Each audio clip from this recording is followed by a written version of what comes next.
What's good, Illumineers? My Lorcana fam out there, AZ Aquaman here with another video for you guys. So for this video, we've got my Sapphire Steel, Baymax in the squad versus Emerald Amethyst. Like I said before, all my gameplay vids are going to be just best of 3 now, instead of best of 2. So here we go.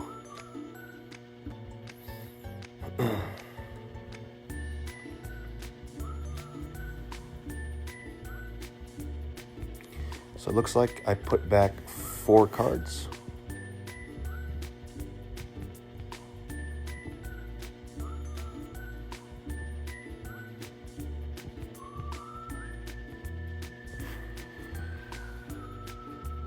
So I've been running this deck for a little bit, just continually to test this, and it's working really well with the current meta right now.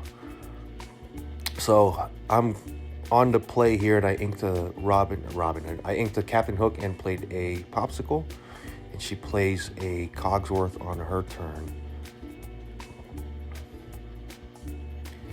Turn 2, we played a Fortisphere to draw a card. We ink a Pete and then play Little Robin Hood.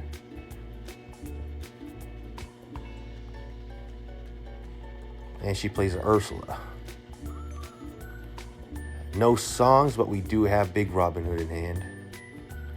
And we have a few items in our draw engine Hiram. So our hand's actually looking pretty good. We inked up Fortisphere and then shift into the Robin Hood. I inked the Fortisphere because we have more items in hand. So, and I needed some of the cards. I valued some of the cards rather than the Fortisphere at that point, but we needed to ink that turn.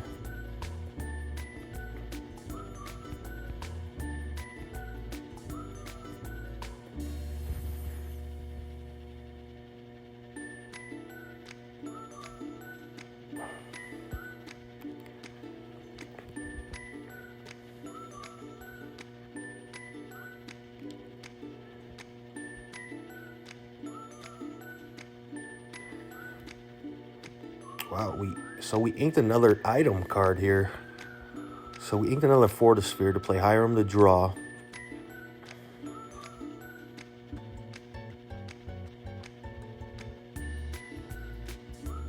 And we went ahead and passed.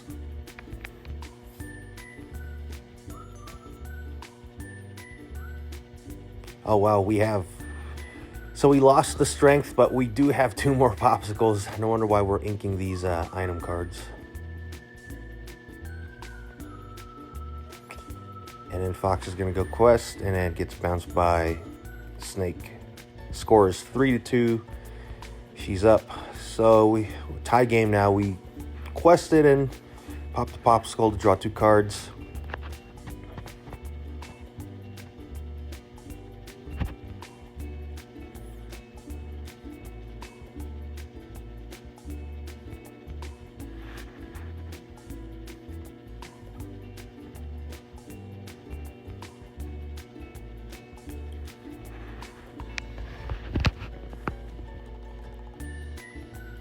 Trying to make what decision and what lines to play here.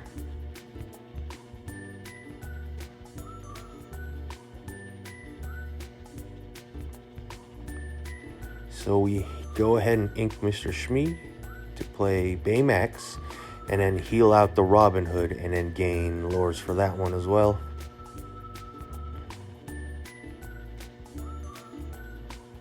It's looking like we have 5 cards in hand. Okay, so she went ahead and quested with Ursula. Okay, I see, that's what she's doing. All right, she takes out our main draw engine here, but we have a pretty decent amount of cards in hand. And then we still have those 2. There it is, the 2. Oh, she takes out another strength. We do have the 2 Popsicle in hand, so we could still draw some cards and hopefully maybe get another Hiram here.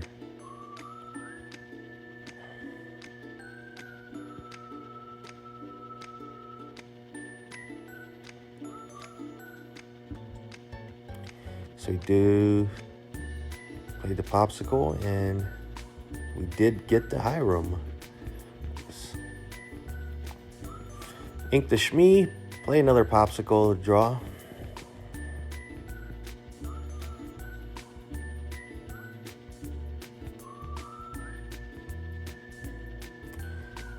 Huh. Oh yeah, I think that's a better play. So we tagged the fox, gained some lore, quested with Baymax, gained lore, and then healed Robin Hood 2 and gained more lores by doing that.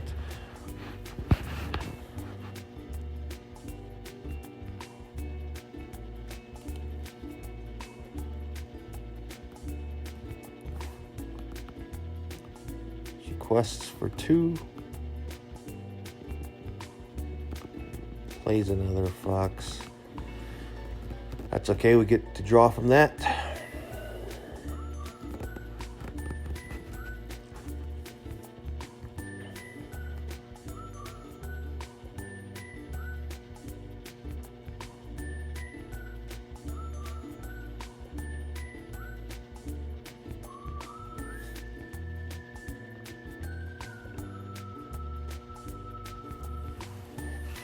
Yeah, Hiram is definitely one of our MVPs in this deck. Just constantly drawing and then being able to replenish my hand while you go wide, or even dropping these characters. But our only high-end characters are Robin Hood and Baymax at 5 drop. Oh no, we actually have Tinkerbell. Sorry, we do have Tinkerbell's our highest character at the 6 drop, but we do have shifts as well.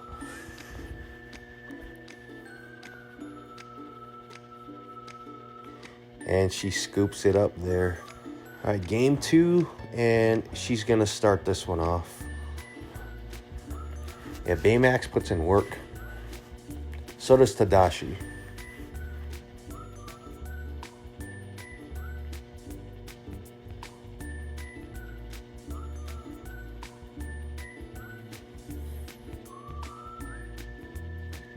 If you guys can see, if you keep up with my videos, I don't have my standard Kingdom Heart playmat there. I got that badass Mufasa playmat for Christmas. I'm not replacing the Kingdom Hearts. I just like both playmats, so I'm playing around with both of them. My Kingdom Heart was the OG one. Had it since day one of playing Lorcana.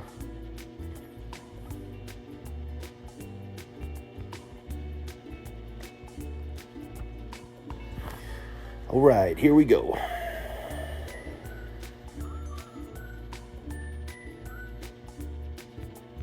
Man, I'm really thinking about which cards to pick here. So I'm on the draw. Sometimes, guys, I mean, I guess it depends on the matchups too, but on the draw, sometimes I don't even keep the Robin Hood shift line. But like I said, it does depend on the matchup. If I'm going in blind, going second, more than likely I will probably keep the Robin Hood shift line. But if I know my matchup, depending on the matchup, and if I'm on the draw, sometimes I do mulligan back the shift line. But on the play, yeah, 100% I'll keep the shift line. There's just a lot of things out there that could snipe out little Robin Hood or bounce back little Robin Hood before I can even do the shift line, and it just disrupts the shifts, and then I would have rather like mulligan the cards. See, just like that. Maybe I did keep the shift line. I think I did keep the shift line here. See, look at that, lesson learned.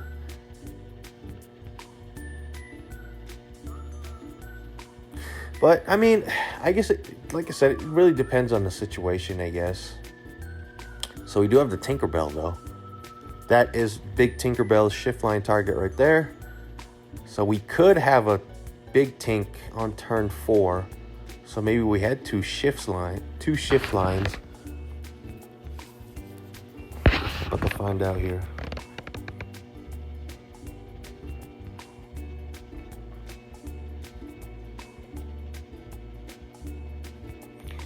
We inked Mr. Shmi. We do shift. We did get the Tinkerbell shift.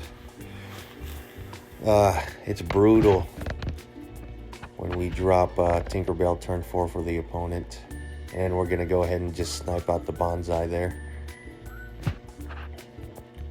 Turn 4 Tink. Big Tink is big. So Genie's just going to keep questing here because he's evasive. And, okay. Bounces the Genie and trades off with the Tinkerbell. Fox is good. And then she plays down Curse Merfolk. Well, that was a good turn for her. So we ink Pete. And we play the good old faithful Hiram, which will draw some cards. Hiram is so good in this deck. And then we play down the Robin Hood for 1. So in this situation, I guess keeping the shift targets were good. I just had some games before where, you know, depending on the matchup, like I said, I kept the shift target and tried to get greedy. And it just messes up the lines. And then, you know, keeping those cards basically was kind of useless. Instead of trying to mulligan for, you know, better option cards, I get greedy sometimes. We did have the Robin Hood shift line. Nice.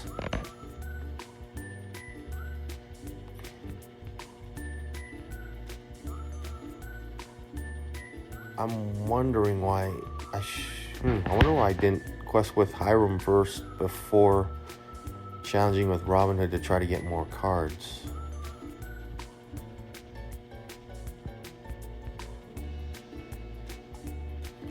Oh, maybe I'm gonna sing Zeus. That's the only reason I wouldn't quest with Hiram to draw. Yep. So I valued Zeus to take care of that Genie that turn.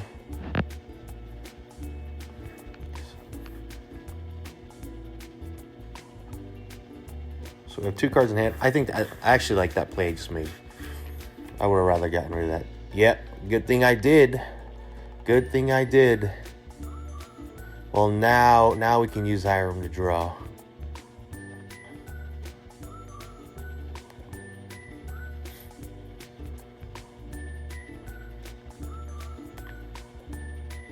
We're going to pay 5 for Robin Hood, and we're going to quest for 2.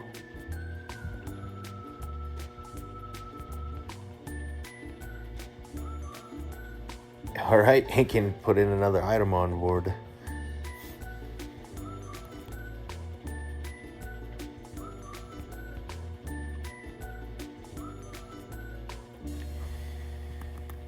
Yeah, like, there are definitely times where, you know, Hiram comes in too late or you don't draw into Hiram. And yes, the deck does tend to have a hard time when that happens.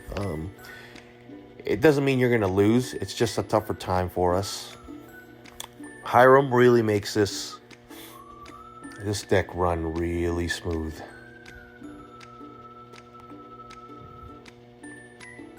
She went ahead and quested with the Rabbit and Ursula.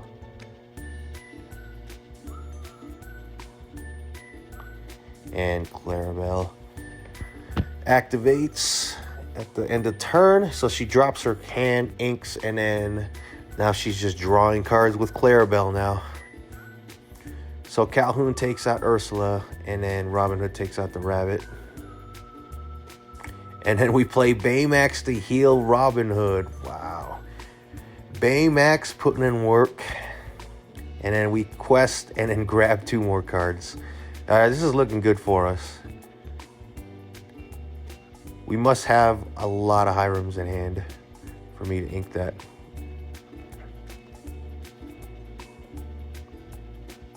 Our board is just getting wider and wider here. She bounces. That's one of Baymax's weakness. Just sucks he's a 2. Like, he's a Kit Clout kicker and he's brawlable, and then he's an Ice Block Sisu combo hit. Or little Sisu, I meant. He's also a big Sisu target. But you know what? I still think he is phenomenal. That's okay. I mean, red basically takes care of anything anyways. But yeah, I'm very happy with the new Baymax.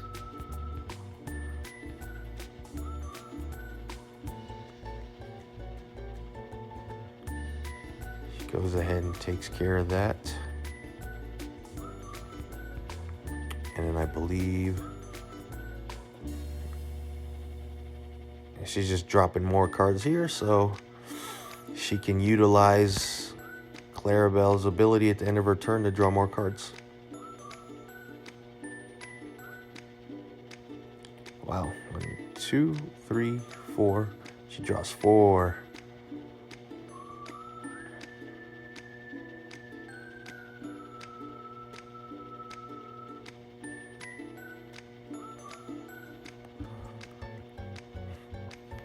So we don't have any items for Hiram to eat up, but we have a pretty good amount of cards in hand right now, and we have a pretty good amount of inks as well.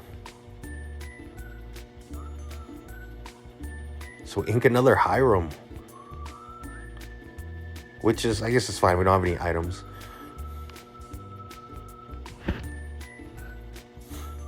Robin Hood would challenge into Clarabelle, and then we'll quest for 2, and then drop another Baymax to heal, and then she scoops it up. Baymax and the squad takes a W.